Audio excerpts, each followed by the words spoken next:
Yeah, so welcome to the NARST Graduate Student Forum Subcommittee's second professional learning webinar.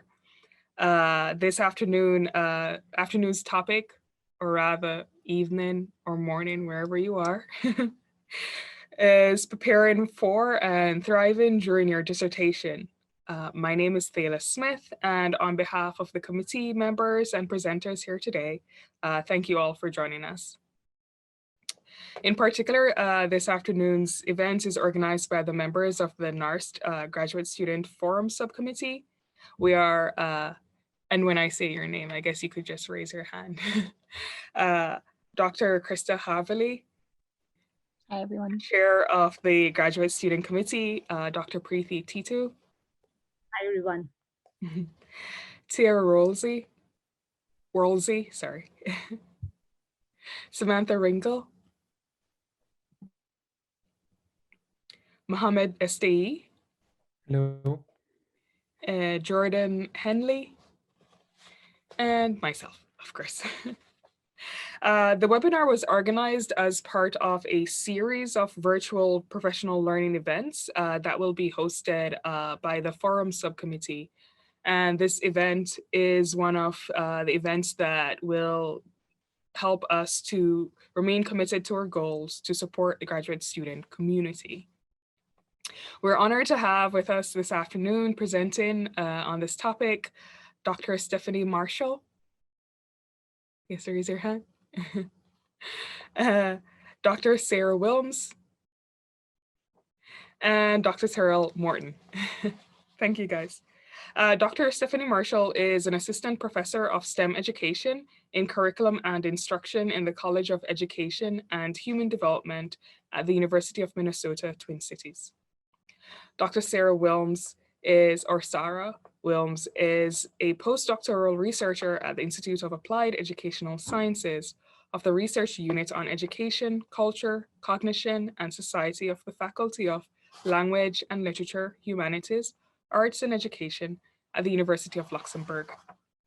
And last, but certainly not least, Dr. Morton is an assistant professor of Identity and Justice in STEM education at the University of Missouri, Columbia, where he works in the Learning, Teaching, and Curriculum Department of the College of Education. So what are we to expect? So for the next 45 minutes, you will be randomly assigned to 3 different rooms, and you will have a chance to hear from each presenter. In each 15-minute rotation, a presenter will give a brief presentation followed by Q&A. We pulled out some questions from the registration form specifically about dissertation or thesis work to share with presenters ahead of time. Those questions which were more specifically about the presenter's lines of research we will not be able to address those today. Once the session is opened up for question and answer, you can type your questions in the chat box and a moderator will present your question. Please be mindful to ask 1 question per time and allow those before you post a second question. Also, I will be posting a link in the chat box for our feedback survey. We ask that you fill it out at the end of the webinar. Again, thank you all for joining us today, and we are happy to have you. Now you guys will be randomly assigned to your rooms. You may begin, Sara. Sorry. Oh no, Sarah's good. Yeah. Hi everybody. So can you see my screen already? Yeah. No. Okay. No. Let me share. So just real quick, I feel like I'm gonna make a mad dash. So please stop, ask questions, and then I'll try to address them. And I might skip over some of it. And I can definitely, the last group asked if I could share these, so I will share these. There's many diverse ways to go about preparing for dissertation, right? And so I just hope that I can offer you some tools that may support you as you go. If there's something you'd like to discuss further, please email, because this is a great conversation and one that I wish I had as I was going through my preparation and defense. So the questions that you had basically seemed to come into 3 different groupings. One was about focus and motivation, and the next set was about writing, And the third was about relationships. So I'm going to try to say a little bit about each of these and some ideas that helped me that maybe will help you as well. And so for focus and motivation, the key was structure and flexibility at all times. So being able to set a structure, but then knowing that that might have to change, be that some life experience or a change in a semester. How to do that? Well, just take one step every day and just tell yourself, I'm going to take this one day at a time and keep moving towards the deadlines that you set. Make deadlines, post them everywhere. There's so many neat tools that we can use today between setting, the calendar on your phone, send reminders to yourself, have a friend email you, put Post-its around with encouragement and things, whatever kind of stimulus you need in your environment, just to keep you sitting down and writing one day at a time. Support your focus. Know yourself. So it may sound funny, but I actually at the end used an internet blocker for myself because I knew when I would go off on a tangent that I would start doing other things. And so I literally did the parental thing like I was 12 to 14 years old, and I blocked my internet for certain sites. And it helped. And get creative with time. So come to know yourself. And the dissertation period is really about coming to know how to handle yourself in a large project. And so know when you're creative, when you're productive, and go with it. Do you write best in the morning? Do you write best at night? Work your own schedule and work your strengths. Now let's talk about writing a little bit. So a lot of you said, how do you start such a daunting task? And what I was asked in my first year by my committee was, okay, write your table of contents. And I stood there thinking, how am I supposed to write a table of contents in year one? I didn't even have all of my data collected yet. But this was a fantastic gift because it kept me thinking about what was that story going to be all the way through. Of course, the table of contents changed, but it was a great way to just have that in mind. And then when you go back, when you're done and you go back to the other versions, prepping for explaining why that changed is also good preparation for your defense. Take one step every day. Write for 20 minutes. There's this tool, I don't know, it's called the Pomodoro or something tomato-ish, where you can time yourself to write for 20 minutes. And any of us can sit and write for 20 minutes, right? But it's then as you build up 20 upon 20 upon 20, and that's really where all of your writing, you'll be able to accomplish bigger and bigger chunks easier. You might want to find a dissertation writing workshop if you can. I didn't even know we had these, but our university ran one, and it was just a group of people that got together and wrote. Sometimes we would give each other feedback, but it was just holding each other accountable. So if that's helpful to you, look for one of those. I had a dream list. I sound kind of awkward, but as I was writing, sometimes I would think, oh, I have to put this, I have to put this, I have to put this, and it got overwhelming. So what I was told, and it worked, is take those things and put them someplace else in a different Word document. Hold on to those. Maybe some of those will eventually work into your dissertation if you have time. Maybe not. Maybe that's going to be your next article or something else you can write about. But that helped. So then I could stay within the dissertation, but have that other stuff not be there. And it wasn't as daunting. And a last point here is I expected to feel like, yes, here's my dissertation. It's all together. Now I'm ready to hand this in. And that moment never came. The deadline came. It was solid. It had been reviewed, but it did not necessarily emotionally feel like a big victory. And that's okay. You can still successfully and get through your dissertation in an excellent way and move on in your research career. And people don't talk about that. That doesn't necessarily feel good. It may, and I hope it does for you, but it didn't for me, and it still worked out all okay. 2 tools to share with you. One is, if you don't know the academic phrase bank out of the University of Manchester, if you get stuck, there's sentence starters for how to write different sections of research manuscripts. And also, I would say, look for example dissertations. I had 2, one that I loved and one that followed the conventions of my university. Look at ones that have been written before and use those as models. You don't need to make everything up. on your own. The story you will tell will be yours and will be unique, but rely on examples. Go and look and see how someone else has done it, and it will either give you an idea or you'll know how you don't want to do it based on what they've done. Okay, let's talk a little bit about relationships. You asked about relationships to yourself, relationships with advisors, and also relationships with your peers in your committee. So for yourself, take care of yourself. So it's a long haul. And we know now that we need to move, especially now during COVID-19 times. We have to keep moving to support our brain. So eat well, laugh. Don't cancel other things. Keep your activities that you do for fun, because that's also time when you're supporting your creativity, which is really important as well. And ask for help.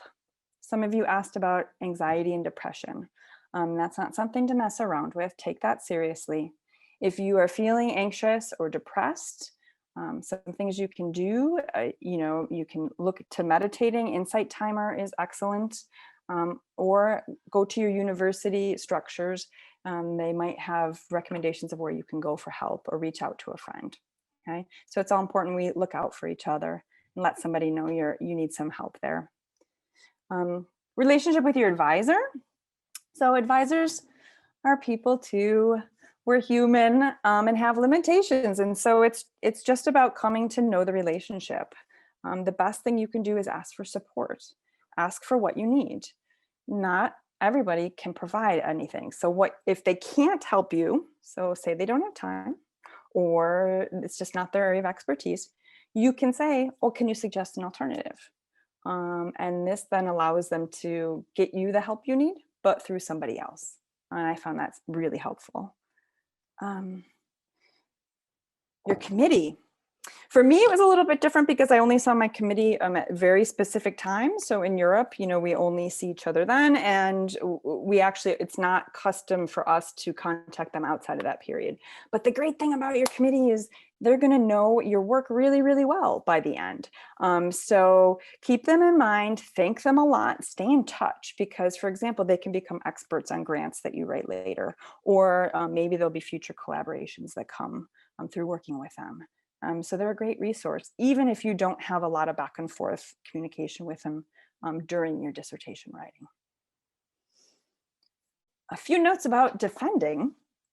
Yeah, your defense is a celebration. It's really this party where you get to tell your story and why you made the decisions that you did about your research. Remember, you are the expert in that room.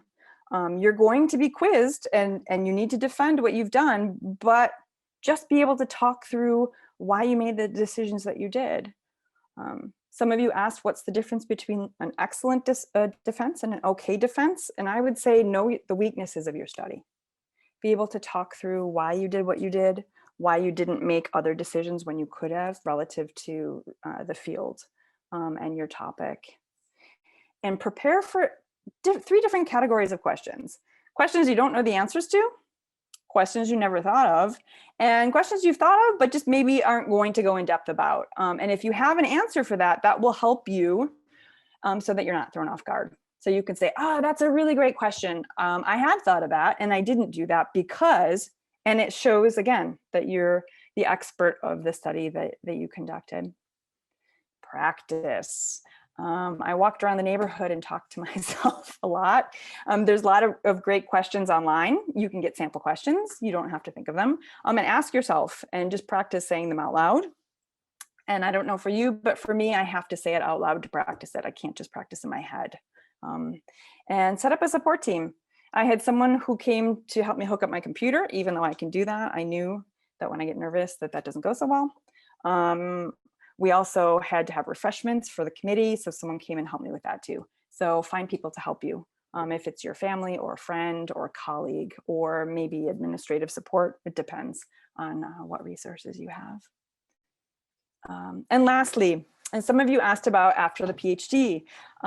So a few things about this. 1, network. Just meet people, reach out to people. I'm quite shy, and so it was hard for me to walk up to people at conferences. Now, we're all virtual. Reach out, email people. keep emailing, ask people to put you in touch with other academics that you're interested in their work and try to start some conversations. Maintain relationships with your committee. They can be a good resource after the fact. And think about creating the job you want. And what do I mean by that? So thinking back to the people I know and how they've gotten postdocs or moved on after their PhD. And I have to say 85% of them did not find a job posting, apply, and then get their job. 85% of them, it was talking to someone and saying, hey, I'd like to work with you. Can we write a grant together? Or, hey, I'd like to work with you. Do you have funding for a postdoc? And that person saying no, but so-and-so does. So it's a lot of the knowing people and talking to them that will help you think of the job that you may get into. Almost no one I've known has found job postings and applied and found the jobs those ways. So get creative, ask around. And it never hurts to ask. You may find out there's resources or money coming up. I know here in Luxembourg, there's a lot of money being put into COVID research and education. That's coming up quick. People, there's new jobs happening. There's other jobs falling away. So it never hurts to ask. So advocate for yourself. Ask if you're interested in the job or the mentorship. And you may be surprised that you can make your own path in a way that you never even knew was possible. So thank you for listening to that long rant. I hope there was some useful things in there. And now I'd like to talk about more questions that you have. So let me see. Okay, so we have 2 minutes to go. That's I did not want to stop you because I I felt like it was good. Okay. So we have time for one question. Okay. It's too long. I apologize. How long did you work on your thesis every day? Yes, good question. When I first started, I thought you had to write like 8-10 hours a day. That doesn't work. No human can be creative that long, right? Or write that long. I would say, okay, so from February until July, so how many ever months that is, I wrote, I want to say on average 4 hours a day. So sometimes that was longer, sometimes it was shorter because I had to teach and work and do all of those things too. But from February to I take it back, February to June, on average 4 hours a day. You can answer that question about dissertation questions online.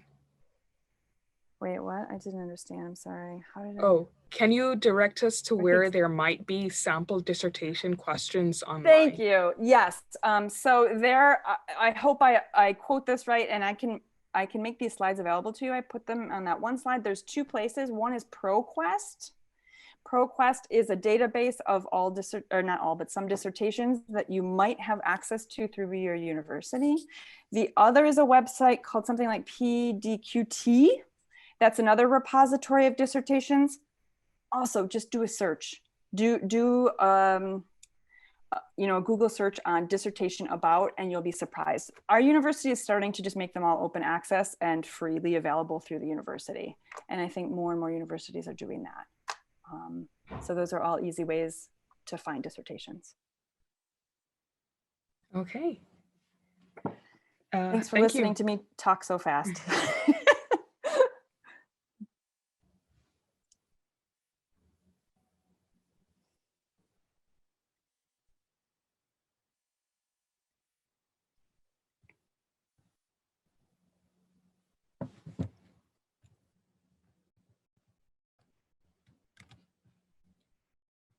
Okay.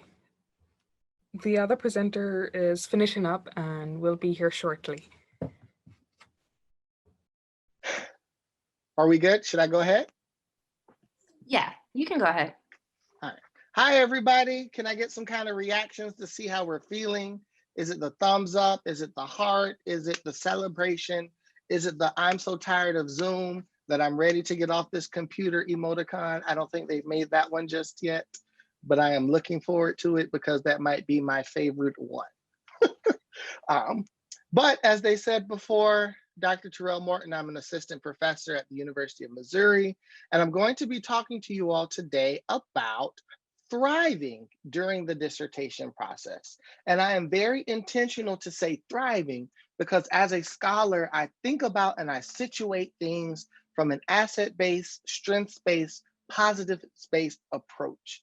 And rather than thinking about surviving, I want you all to channel your inner Aretha Franklin and have that regality of entering into this dissertation process and dropping the fur coat to let people know, right, that the queen has arrived. You know, that regal person that you are is here to take this thing by storm and to slay this performance no matter what it is that you're doing.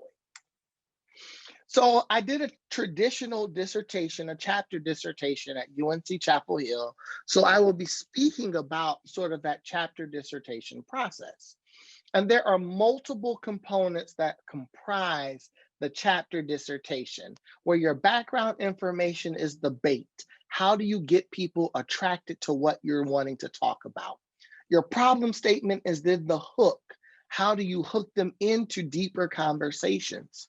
Your purpose statement tells me the goal that you want to accomplish through your research, where then you clarify the problem by helping me figure out what other people have said about this topic and what is that gap that you're going to identify in your work. Your significance lets me know why I should care about your research. Yes, you're speaking to an expert audience who has a deeper understanding, but at the same time, you should hopefully want your work to have this broader impact on science and science education globally, right? Your research questions are that driving form of inquiry, as we are in a very inquiry-based profession. And then your literature review is your synthesis and your critique of main concepts, not a summary, but how are you taking from different buckets of knowledge and then finding some kind of underlying, underwoven thread and or commonality that stands out to you based off of your positionality. And then you're offering some form of critique on it as we are entering into your type of research. Followed by your research design, right? Which is how you're going to fill the gap. So that's your paradigm or your philosophical perspective of the world. How do you as an individual see the world philosophically, and how does that then shape, right, the type of methodology that you're using, the theory that you're using, your own positionality as a scholar, the data collection methods that you're going to use, the type of data that you're going to use, and the type of analyses that you're going to use. And so while this may seem like a lot, right, and this may seem like an insurmountable task, it actually isn't if you think about it as a story, right? So your dissertation proposal is setting the stage for the story that you're going to tell. Is making sure that when I get to the middle and the end of your story, that I truly understand all of the moving parts, right? And that there aren't any plot holes in your story. Conceptually and mechanistically, right, as you're writing your proposal, think about your argument and make sure that your logic flows. So if there are things that don't make sense, you might need to go back and revisit and fill in. And then mechanistically, when it comes to actually writing the dissertation, a suggestion would be to segment by chapter and then write according to your strengths. As a logical person, not logical, linear thinking person, I have to start at the beginning and write to the end. Otherwise, I will be all over the place. That might not be the best practice for you. Some people may need to start at the middle and work out. Some people may need to start at the end and work backwards. Some people may just need to start with their positionality statement because they can talk more about who they are, and that then jumpstarts their creative juices as they're writing other components, right? Write to your strengths. Don't wake up at 6 in the morning if you're not a morning person. Don't force yourself to go to bed at 9 o'clock if you know that you're a night thinker and a night person. Think about your strengths. As you're defending your thesis, right, it is your thesis. Nobody else is thinking about this idea in the way that you are thinking about it. So then that means, how can you clearly articulate your how and your why? During this holiday season, I normally make a red velvet cake for my family. If my red velvet cake recipe is my dissertation proposal and thesis, I may come in and say, instead of using white eggs, I'm going to use brown eggs. And that is because research has shown that brown eggs offer A, B, and C, whereas white eggs do not. And instead of using regular sugar, I'm using Splenda because research has shown that Splenda gives the body E, F, and G, and regular sugar does not. And instead of using a fork to mix my materials, I'm going to take a jackhammer to my materials because I believe, and I am theorizing, that using this jackhammer will actually allow me to mix and meld and blend the materials in ways that a fork will not. Right? So I have presented my argument, and I am giving you the how and the why and the information that is helping me think about my thoughts. And I'm outlining it in a way that makes sense to me conceptually, methodologically, and then practically. But then in my confidence of what I know, I should also be open to what I don't and thoughtful about what I modify. Because as I am presenting this recipe to my expert bakers who have different expertise, there may be a mechanical engineer on my committee who tells me that 99.9% of the time, a jackhammer in the kitchen is going to fail. And instead of using that jackhammer, I should use a whisk, right? So now I'm open to hearing something that I might not have been exposed to. And I'm thinking, all right, do I substitute my jackhammer for a whisk, or do I still go forward with my jackhammer, figuring out a way to make it work? And then as I'm managing my time, how can I plan backwards and be plentiful mechanistically, right? How can I set my graduation date up for me to see, and then fill out all of the milestones that I need to complete in between that and where I am at this current space, and then appropriate time for those time-consuming aspects. So if I know that my committee has to have it 2 weeks before I can submit my defense date, how do I backtrack that time on my calendar to figure out what kind of benchmarks that I need to work towards? If I know that in a quantitative dissertation, it's going to take time to collect the data, how do I build that into that calendar? Versus in a qualitative dissertation, it's going to take time to think about the data and analyze the data, so I build that into my calendar, right? I synergize and possibly segregate my activities so that I can protect my space, like sleeping, walking, and other non-academic ideas and activities, but I am also open to the possibility of borrowing from these non-academic spaces to think about my academic work.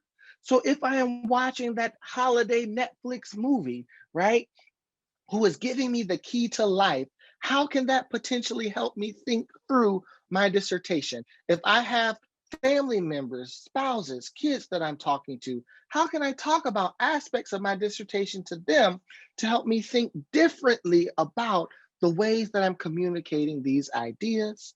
And depending where you are in your own trajectory, right? If you're just at the start of your graduate career, or if you're at the middle of your graduate career, how can you build in aspects of your research topic into as much coursework as possible so that you are grappling with these ideas for a longer period of time? And that is all that I have to share, because I want to be mindful of any questions that you may have.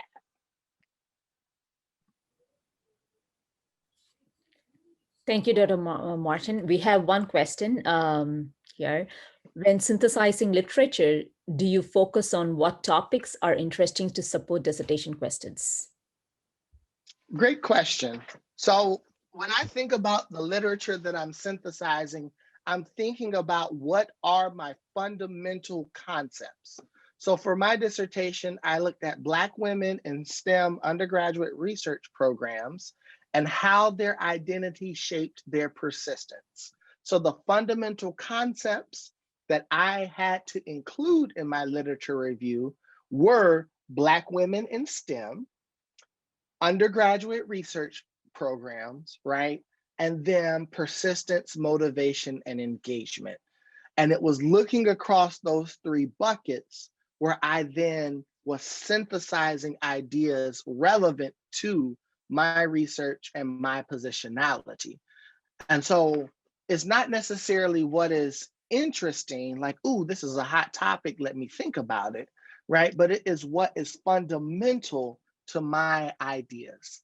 Now, within those buckets, right, how are you paying attention to key scholars who are writing about those topics? So how, as somebody writing about Black women in STEM, if I'm not citing scholars who have been doing that work for generations, right, then I can't claim expertise in that.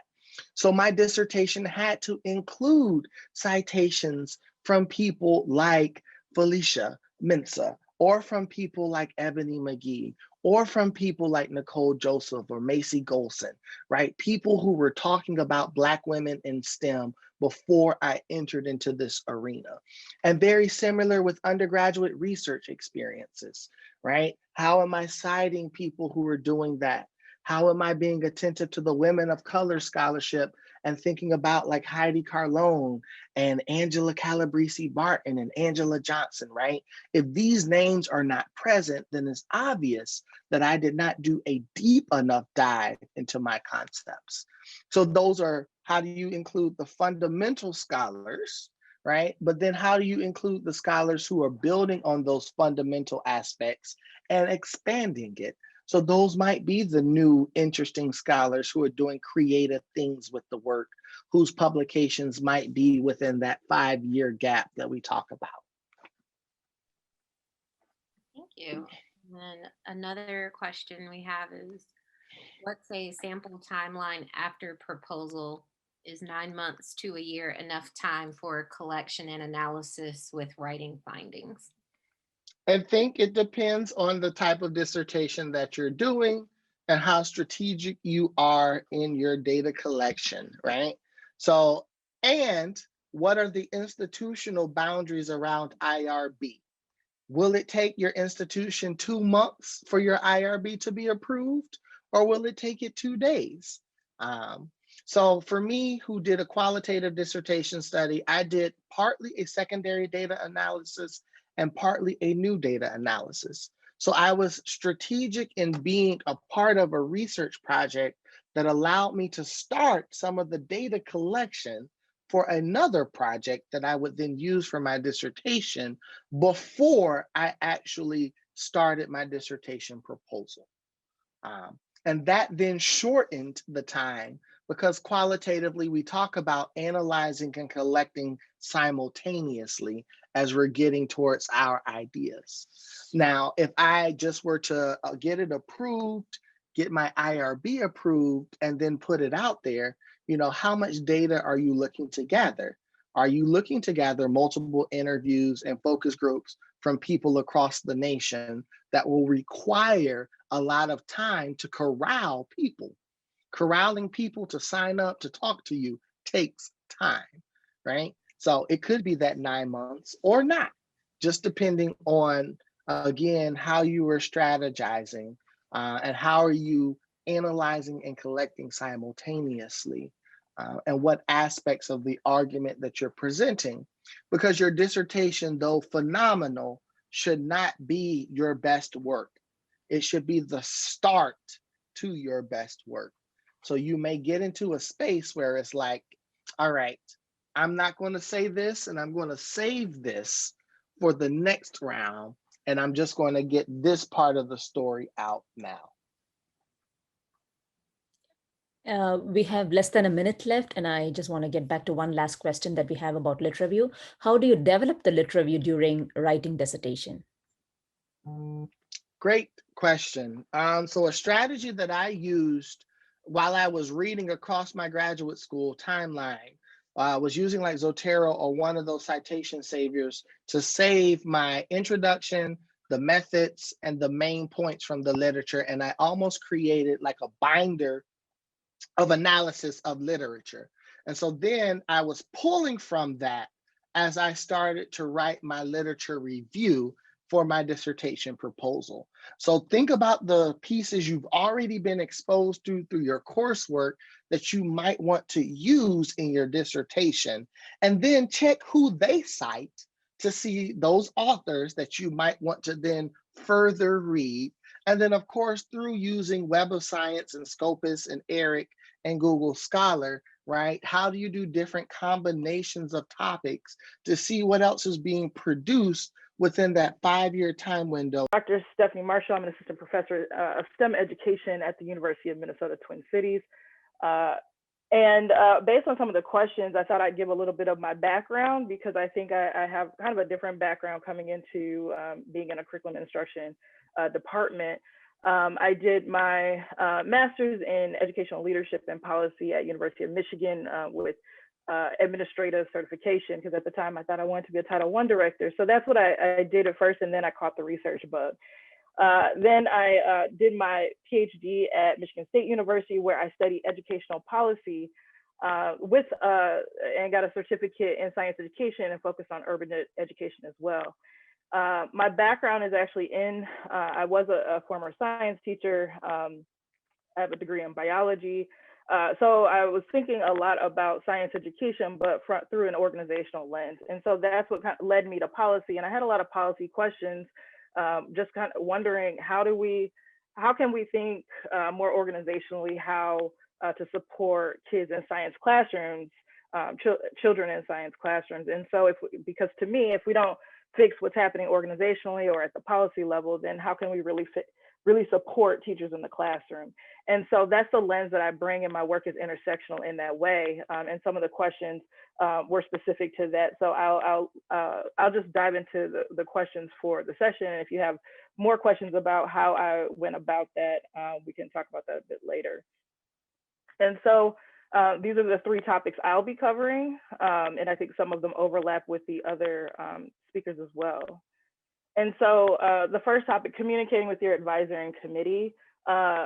For me, I scheduled regular meetings with my advisor, especially around the dissertation, when I was preparing my dissertation proposal, my dissertation. These check-ins were important for me because I'm a very schedule-oriented person. And so it gave me deadlines, and I would tell him my goals. And by me communicating what my goals were, that meant that I had a timeline. And it didn't mean that it wasn't flexible, but I would communicate with my advisor. And I should say my advisor was in educational leadership. So I had to lead on the science front because he didn't really know a lot about science education. But I had my committee who also supported me. And like David Stroop was on my committee. I had someone who does some work in science ed and STEM education now at an organizational level, and was my quant person. I had another science ed person who really thought about policymakers. And so I really took information from all of my different committee members, because when you develop a committee, to me, and how it was described to me, you're creating your team. And these are the people that I knew I was going to be drawing from, and I was interested in their methodologies or the ways they thought about research. And sometimes I had one person that was really my cheerleader.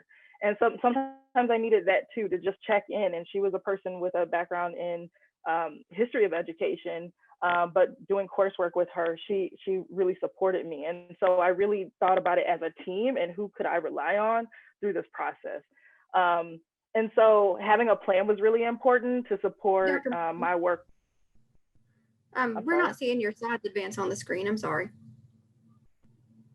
Oh, okay. You're not? Mm-mm. Okay, let me try sharing again.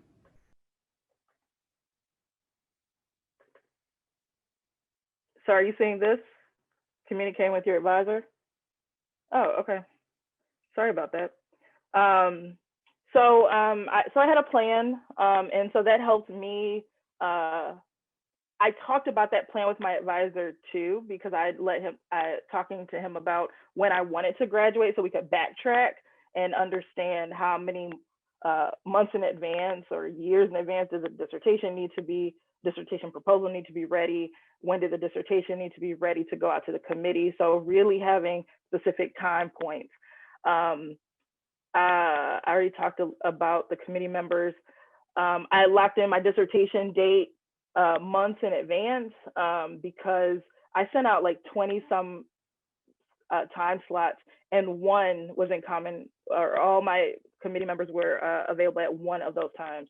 And so really locking that in really early. I did it before AERA because that time period got really crazy at the end of the academic year. And then also when going on the market, talking to my committee, letting them know where was I going, where was I interviewing. And then they also made introductions between people at different institutions because it is a really tight network. It's a really small community. It's much smaller than you'd ever think, and everyone knows each other. And so they were able to make connections to different universities, including like where I am right now. And then preparing the dissertation proposal. I use a lot of my coursework for pieces and to workshop pieces of the dissertation proposal and to workshop my ideas.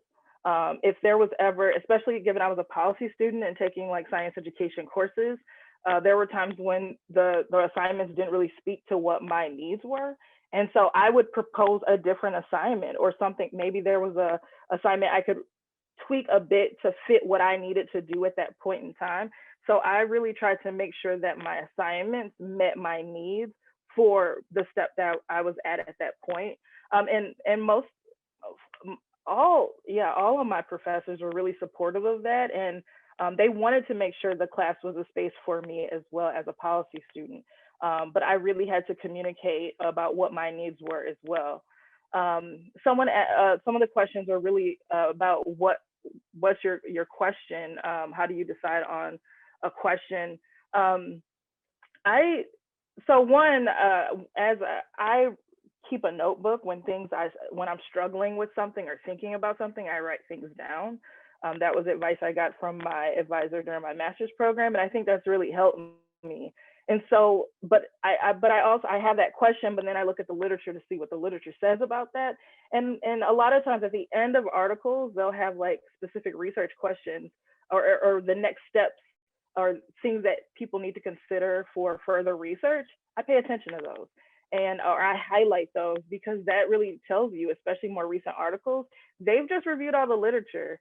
So they know where the holes are. And so I'm really attentive to those next steps in articles. Also talk to your advisor about their expectations around a dissertation proposal. My advisor expected the first 3 chapters of my dissertation, whereas I had colleagues who their advisor didn't want the first 3 chapters. So it really depends on what your advisor expects of you. I asked friends for copies of their proposals.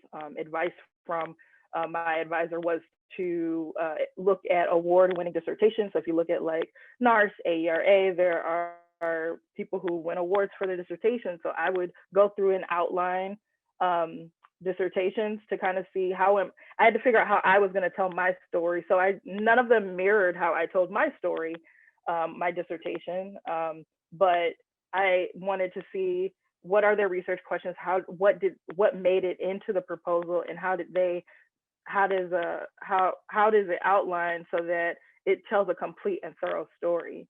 I say write every day, and you probably hear that all the time. For me, it's also, I do try to write every day, but also when is that sweet spot for working? For example, like right now I'm originally from Michigan, Metro Detroit area. And so I'm home with family right now during the pandemic. And I know that when things get moving in the house, I'm not as productive in my writing. And so I'll get up at 5:30, 6 o'clock in the morning to work because I'm able to focus a bit better. So really honing in on the best time to work, even if it's 30 minutes, like chipping away at what I can get accomplished or I need to get accomplished. The next topic was the defense. I did a dress rehearsal it doesn't mean I got dressed up or anything, but I called together faculty and friends in my content area and outside to go through my defense. I had about 20 minutes to get through, to tell the story that I could tell in that time period. Doesn't mean you're going to cover everything in your from your dissertation, but but sharing the information that's really pivotal and that you want help on, because it is a conversation. And that's what I try to support grad students now in thinking about the defense, that in moving towards my next steps, I wanted to give them an idea of like even my next steps and what am I thinking about, so that they could support me in thinking about where could this be published, what any questions that I had as well.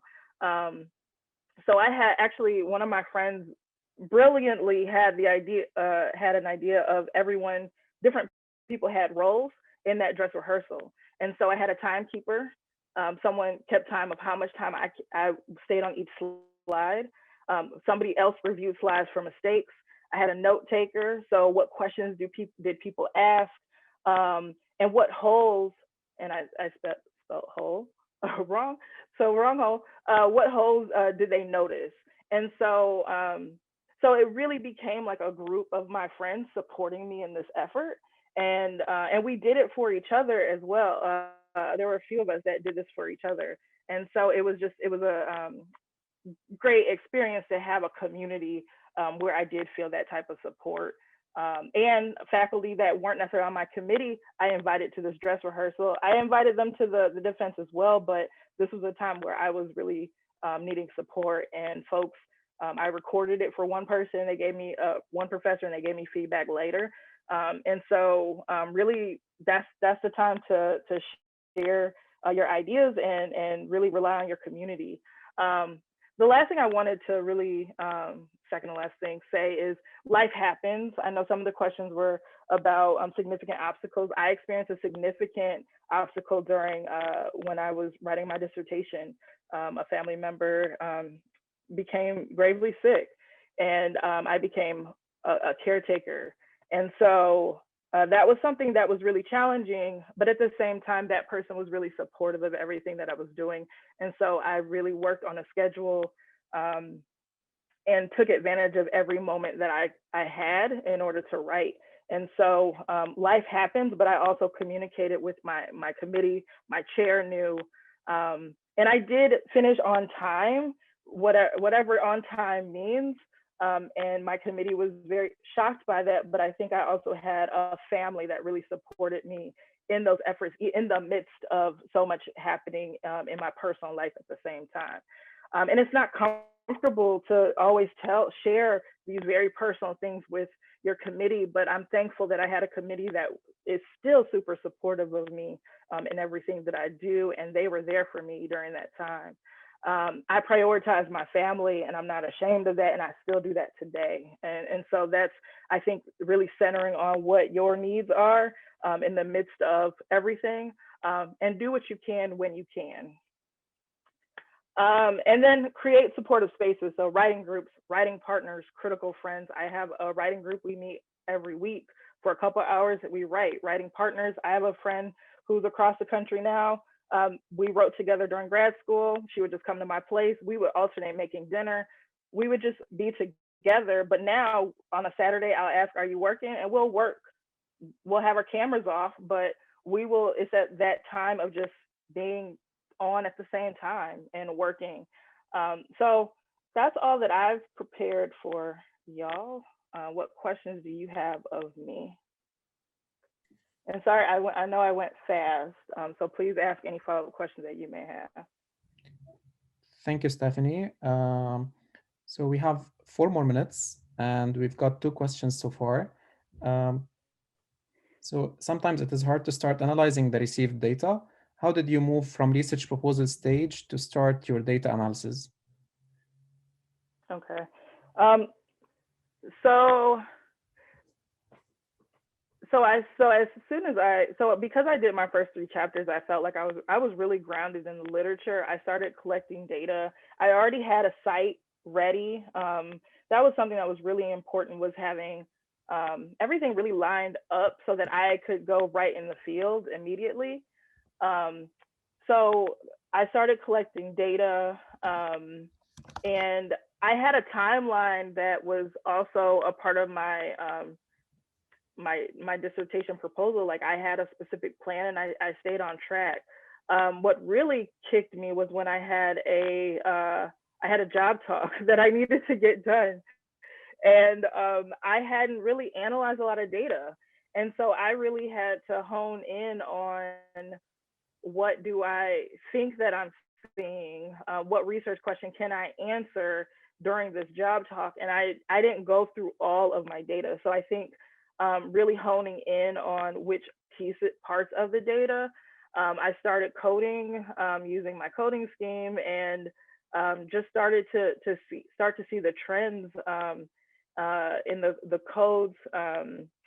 So I think sometimes it seems it's very overwhelming because you have so much data. But one thing that I learned from one of my mentors is that you're likely not collect the data that is going to help you answer your questions. You may not need all the data that you think you need, but also really honing in on what's going to answer my questions. And I think that was really helpful, like really focusing in on, you have codes, use the codes and go through. You can only do one thing at a time. And that's okay. I collected all my data myself. I had my own research site. This was not connected to any other projects or anything. So I did everything on my own.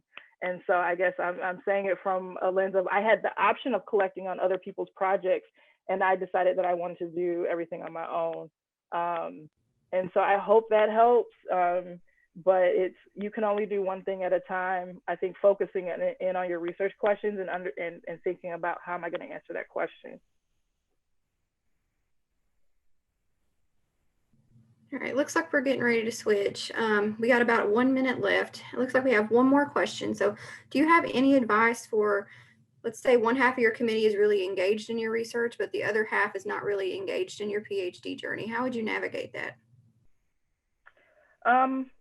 One, I think it's really helpful to talk to other people about their experiences with committee members, if you have colleagues who have those people for their advisors, to find out how they engage with them.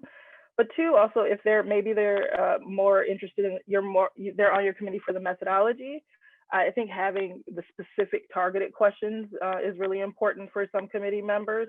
Like I said, several of my committee members were not in the sciences, so they were more so supportive of my methods. Also, if I wasn't sure about, like I had my study was mixed methods, and so I was contacting Ken Frank to make sure, because I use network analysis, I was in contact with him to make sure that he would review things, so then I felt comfortable too. And so I think really drawing from, like I said, it's a team. And so really figuring out, you'll have committee members, you'll have mentors. If you don't get everything from your committee members, find a mentor who can do the same thing. All right, thank you very much for your answers and your time, Dr. Marshall. I think we're getting ready to switch you out, so you might get moved in a second. Okay, thank you. Bye-bye. Oh, there's Stella. I'm gonna let her take back over. Okay, thank you so much, everyone. This has been a wonderful presentation. Honestly, thank you, Dr. Marshall, Dr. Wilmes, Dr. Morton. Thank you guys for taking the time to speak to us, and to all our attendees for attending. Thank you so much for joining us this morning, afternoon, and evening. Please go ahead and click on that link and fill it out. It takes a minute, just fill it in, and thank you guys so much. And we can't wait to hear from you. Thank you.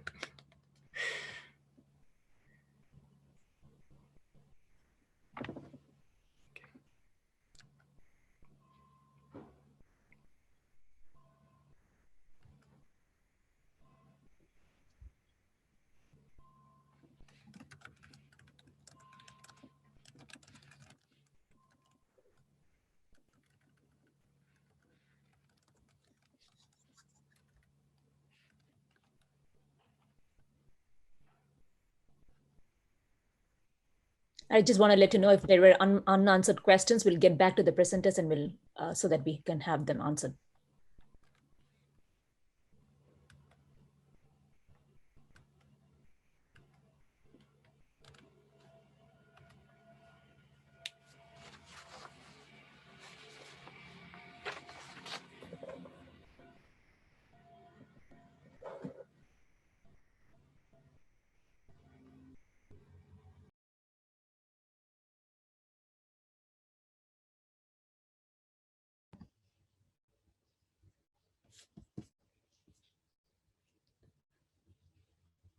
Are there any questions that you have for us, the organizers?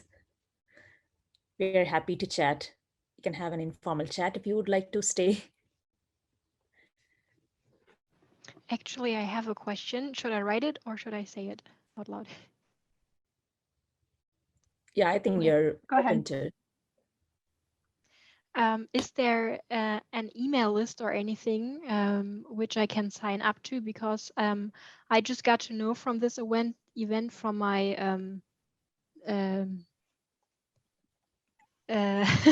sorry, from my doctor father, like the person from my professor, right? And I don't know how to get this information otherwise. Are you a member of NARST? Okay. So are you a member? Where are you located? Germany. In Germany. Are you a member of Sara? No. Okay.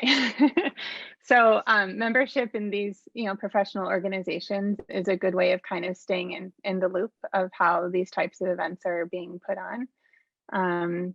And so NARST is an international organization for science education research, and Sara is the European association for the same. So both organizations have listservs where these types of events will be advertised. So membership provides you access to that kind of listserv. There's also just more informally, if you're on Twitter, we have a hashtag NARST Grads. And so that's another way of just kind of informally kind of keeping track of some of the things going on. There's also a Facebook group. I think it's like science education research something, early career science. I don't know, if somebody else knows, you can put in the chat. So anyways, there's a few more informal ways, but membership to Sara or to NARST, I think, are kind of the more formal avenues for staying in the loop about how these events are being held or when they're being held. You're welcome. Can I add something to that too?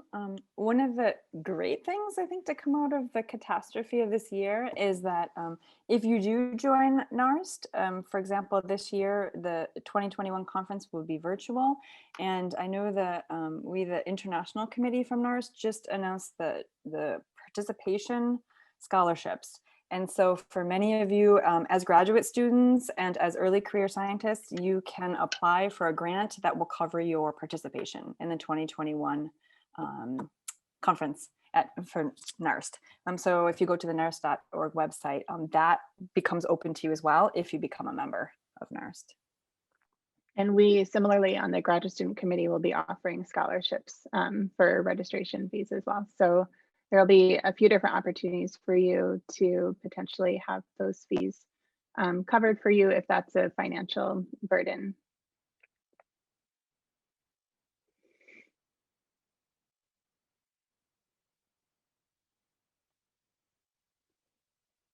You're welcome to jump off whenever you're done. We appreciate you being here. Thank you.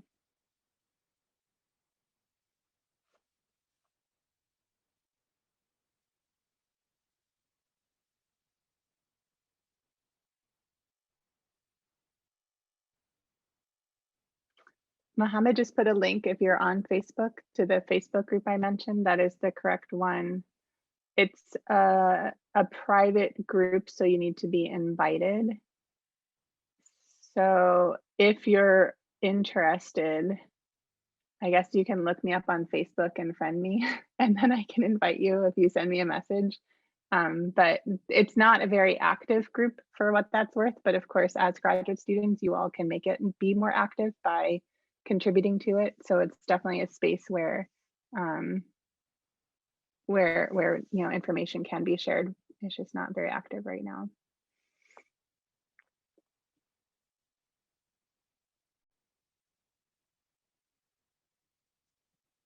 Oh, good. Thanks, Mohammed, for sharing.